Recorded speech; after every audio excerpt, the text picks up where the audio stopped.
നീ നൽകിയ ഞങ്ങളുടെ വത്സല പിതാവിനെ ഓർത്ത് തന്നെ ഞങ്ങൾ മഹത്വപ്പെടുത്തുന്നു. ആ പിതാവിൻ്റെ അനുഗ്രഹീതമായ ഓർമ്മയിൽ ഞങ്ങളെല്ലാവരും പങ്കുചേർന്ന് ത്യാഗപൂർണമായ ഈ പദയാത്ര ആരംഭിക്കുകയാണ്.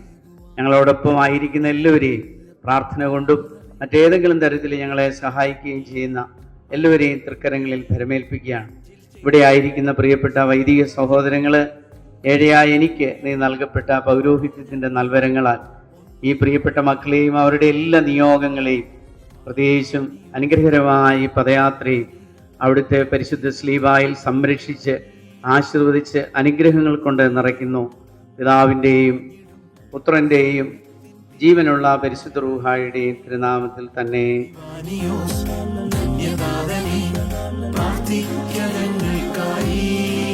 തിരുവല്ലയിൽ നിന്നുള്ള പദയാത്രയുടെ ലീഡറിനെ ഈ തിരുവല്ല ഭദ്രാസനത്തിന്റെ MCMA പ്രസിഡന്റായ സ്ത്രീക്കാണ്.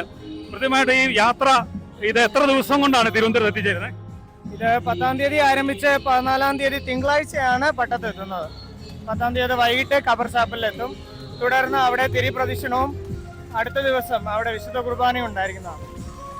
പ്രത്യേകിച്ച് ഈ ഇന്ന് എവിടെ വരെയാണ് ഇത് എത്തിച്ചേരുന്നത്? എത്ര സ്റ്റേഷനിലൂടെ കടന്നു പോകുന്നത്? ഇന്ന് കത്തീഡ്രലിൽ നിന്ന് ആരംഭിക്കുന്ന ഈ പദയാത്ര വൈകിട്ട് ചീക്കനാൽ ദേവാലയത്തിലാണ് എത്തി അവസാനിക്കുന്നത്. ഉച്ചയോടെ പുല്ലാട് ദേവാലയത്തിൽ എത്തുന്നതായിരിക്കും.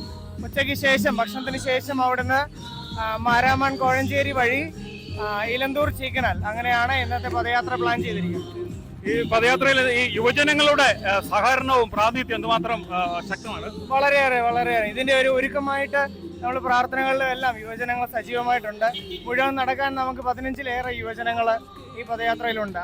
5 ദിവസവും നടക്കുന്നവരുണ്ട്.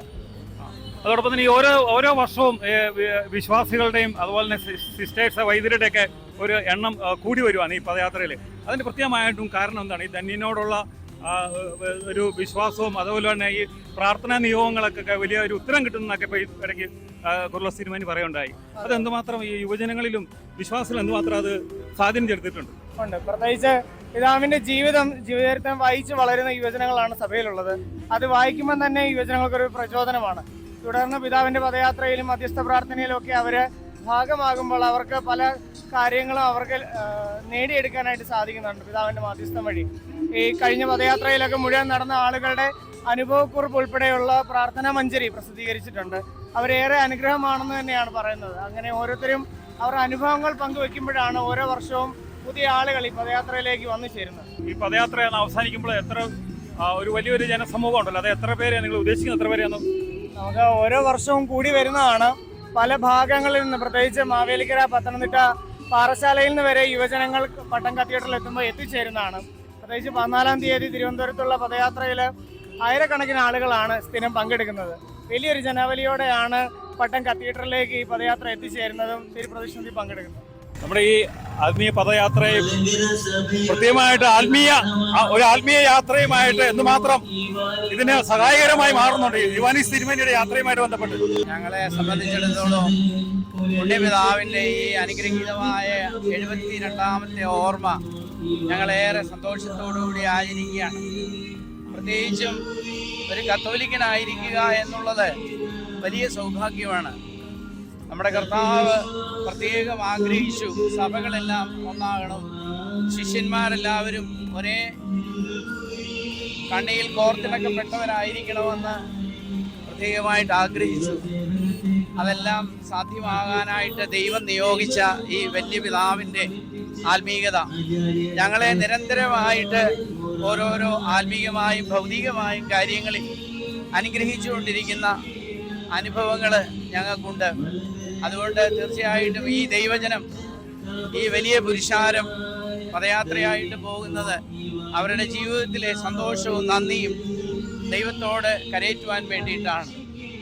ദൈവം എല്ലാ അനുഗ്രഹങ്ങളും ഞങ്ങൾ കടന്നു പോകുന്ന വഴികളിലൂടെ സാധ്യമാക്കുമെന്ന് ഞങ്ങൾക്കറിയാം. ദൈവം അനുഗ്രഹിക്കട്ടെ.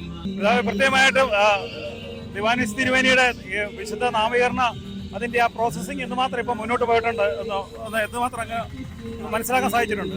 ഇപ്പോൾ അറിവാനിസ് തിരുവേനിയുടെ ധന്യൻ എന്നുള്ള പദവിയിലേക്ക് പിതാവ് എത്തിക്കഴിഞ്ഞിരിക്കുകയാണ്. തീർച്ചയായിട്ടും അതൊരു സഭാപരമായ ഒരു ഡിക്ലറേഷൻ എന്നുള്ളതല്ലാതെ ദൈവജനത്തിൻ്റെ മനസ്സിലും സഭാമക്കളുടെ മനസ്സിലും വത്സല പിതാവ് പരിശുദ്ധൻ തന്നെയാണ്. അതിൻ്റെ ഡിക്ലറേഷന് ഞങ്ങൾ കാത്തിരിക്കുന്നു എന്നുള്ളത് മാത്രമേ ഉള്ളൂ. അപ്പോൾ അത് തീർച്ചയായിട്ടും കർത്താവ് യഥാസമയത്ത് പൂർത്തീകരിച്ച് സഭയ്ക്ക് ആകമാനം അനുഗ്രഹമാകുവാൻ പ്രിയപിതാവിനെ ഉയർത്തട്ടെ എന്ന് ഞാൻ പ്രാർത്ഥിക്കുന്നു. അപ്പോൾ നിങ്ങൾ ഈ യാത്രയിലൂടെ ഈ MCM എന്താണ് ഉദ്ദേശിക്കുന്നത്? എന്താണ് MCMന്റെ ആയിട്ടുള്ള ഒരു ഇതല്ല നോക്കുന്നത്. പ്രത്യേകിച്ച് നമ്മൾ MCMന്റെ പാർട്ടായിട്ട് പങ്കെടുക്കുമെങ്കിലും നമ്മുടെ വ്യക്തിപരമായ നിയോഗങ്ങളും പിതാവിലുള്ള വിശ്വാസമാണ് നമ്മൾ മെയിനായിട്ട് നോക്കുന്നത്. ആ ഒരു നമ്മുടെ ആവശ്യങ്ങളെ നിയോഗങ്ങളെ പിതാവിൽ സമർപ്പിച്ച് നടക്കുകയാണ് 5 ദിവസത്തെ നിയോഗം മനസ്സിൽ വെച്ചുകൊണ്ട്. അപ്പോൾ ഈ തിരുവനന്തപുരം വരെയുള്ള ഈ പദയാത്രയിൽ MCM ആണോ ഇത് ഈ യാത്ര മുഴുവൻ കോർഡിനേറ്റ് ചെയ്തിരിക്കുന്നത്? MCM ആണ് ഒരു യുവജന സംഘടന എന്ന നിലയിൽ അതിൻ്റെ കാര്യങ്ങൾ ക്രമീകരിക്കുന്നതും വേണ്ടതെല്ലാം മുതിർന്നവരുടെ വേണ്ട ശുശ്രൂഷകൾ ചെയ്യുന്നതെല്ലാം മുന്നിൽ നിന്ന് നയിക്കുന്നത് MCM ആണെങ്കിലും സഭയിലെ എല്ലാ സംഘടനകളും ഇതിന്റെ ഭാഗമാണ്. നമ്മളിപ്പോൾ എവിടെ നിന്നാണ് ഇപ്പോൾ ഈ പദയാത്ര? നിങ്ങളിപ്പോൾ മൂവാറ്റുപുഴയിൽ നിന്നാണ് ആരംഭിച്ചത്. അപ്പോൾ നിങ്ങൾ എവിടെ നിന്നാണ് ഇപ്പോൾ സ്റ്റാർട്ട് ചെയ്തത്? മൂവാറ്റുപുഴയിൽ നിന്നുള്ള പദയാത്രക്കാർ തിരുവല്ലയിൽ വന്ന് ജോയിൻ ചെയ്ത് തിരുവല്ലയിൽ നിന്നുള്ളവരുമായിട്ട് ചേർന്ന് ഇപ്പോൾ ഒരുമിച്ച് നമ്മൾ പോവുകയാണ്. പ്രത്യേകിച്ച് ഈ പദയാത്ര ഓരോ വർഷം ചെല്ലുന്നതോടും അതിൻ്റെ ഒരു ആത്മീയതയും ആൾക്കാരുടെ സാന്നിധ്യമൊക്കെ കൂടുന്നുണ്ട്. കുറച്ചുകൂടി ഭക്തിയോടുകൂടി ജനങ്ങൾക്ക് നടക്കാൻ സാധിക്കുന്നുണ്ട്. കൂടുതൽ ആൾക്കാരുടെ എണ്ണം കൂടുന്നുണ്ട്. അപ്പോൾ ഈ ആത്മീയയാത്രയിലൂടെ പലരുടെയൊക്കെ ഈ ഓരോ പ്രാർത്ഥനാ നിയോഗങ്ങളൊക്കെ പിന്നാണ് തിരുമേനി തന്നെ പറയുണ്ടായി. പ്രാർത്ഥനാ നിയോഗങ്ങൾക്കൊക്കെ പലതിനൊക്കെ വിടുതൽ കിട്ടുന്നുണ്ട്. അതിൽ ഒത്തിരിയേറെ സാക്ഷ്യങ്ങൾ വരുന്നുണ്ട്. തീർച്ചയായിട്ടും സാക്ഷ്യങ്ങൾ വരുന്നുണ്ട്. ഞങ്ങളുടെ യുവാനിയോസ് പിതാവിലൂടെ ഞങ്ങൾക്ക് മധ്യസ്ഥതയിൽ ജനങ്ങൾക്കും എല്ലാവർക്കും അവരുടെ ആവശ്യങ്ങൾ സാധിച്ചു കിട്ടുന്നുണ്ട്. പക്ഷേ ഈ മൂവാറ്റുപുഴയിൽ നിന്ന് എന്നാ ഈ പദയാത്ര ആരംഭിച്ചത്? മൂവാറ്റുപുഴയിൽ നിന്ന് തിങ്കളാഴ്ചയാണ് പദയാത്ര ആരംഭിച്ചത്. ബുധനാഴ്ച വൈകിട്ട് തിരുവല്ല കത്തീഡ്രൽ ദേവാലയത്തിൽ എത്തിച്ചേർന്നു. 100-ലധികം വിശ്വാസികൾ പദയാത്രയിൽ പങ്കെടുത്തു എന്നതാണ് ഏറ്റവും വലിയ സന്തോഷമായിട്ട് ഈ വർഷത്തെ പ്രധാനമായിട്ടും പദയാത്രയെക്കുറിച്ച് പറയാനുള്ളൊരു കാര്യം. വിശ്വാസികളിൽ കുറച്ചുകൂടി വിശ്വാസം വർദ്ധിക്കുന്നവരുടെ നിയോഗങ്ങൾക്ക് ഫലപ്രാപ്തി ലഭിക്കുന്നതാണ് പ്രത്യേകമായിട്ട് എനിക്ക് മനസ്സിലാക്കാനായിട്ട് സാധിച്ചത്. അതുകൊണ്ടാണ് വിശ്വാസികളും വൈദികരും സിസ്റ്റേഴ്സും ഓരോ വർഷം എണ്ണം കൂടിക്കൊണ്ടാണ് ഇരിക്കുന്നത്. മൂവാറ്റുപുഴയിൽ നിന്ന് അത്രയും കഷ്ടപ്പാടുകൾ സഹിച്ച് തിരുവല്ല വരെ എത്തിച്ചേരുന്നത് വളരെ ദുഷ്കരമായ കാര്യമാണെങ്കിലും അതൊന്നും വകവയ്ക്കാതെ അവരെല്ലാവരും ഈ പദയാത്രയിൽ ഉടനീളം സംബന്ധിക്കുന്നതാണ് ഏറ്റവും പ്രധാനമായിട്ട് എനിക്ക് മനസ്സിലാക്കാനായിട്ട് സാധിച്ചത്. ഞാൻ ആദ്യമായിട്ടാണ് പൗരോഹിത്യം സ്വീകരിച്ച ആദ്യത്തെ വർഷമാണ് മൂവാറ്റുപുഴയിൽ നിന്നുള്ള പദയാത്രയിൽ. നവവൈദികനാണ്.